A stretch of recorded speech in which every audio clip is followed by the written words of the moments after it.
This is TECNO Spark 20 Pro, and today I will show how you can insert an SD and SIM cards into this mobile phone. So to start, you will need to have some kind of injection tool on you. Usually the smartphone comes with its own native injection tool from the box, so you can look it up there, or you'll probably have some laying around anyways.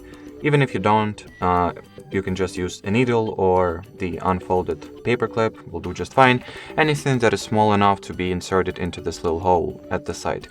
So now once we have the tool that is required, you will need to insert it into this little hole here, then push it in. As you can see, the tray pops right out, so well, take it out all the way. Now get your SD card as well as SIM. As you can see, there are three slots in total, SD card slot and 2 SIM cards. Now put the SD card like that. Well, not like that, like so.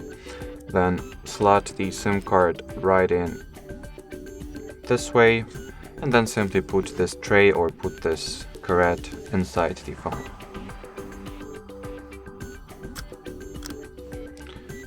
Now within a few seconds the system should recognize that the memory and SIM cards were inserted. As you can tell from the status bar, yep, it did. So it recognized an SD card as well as the SIM card, as you can tell by this connection chart. And well, that'll be it, guys. So thanks for watching, thanks for your attention, and bye-bye.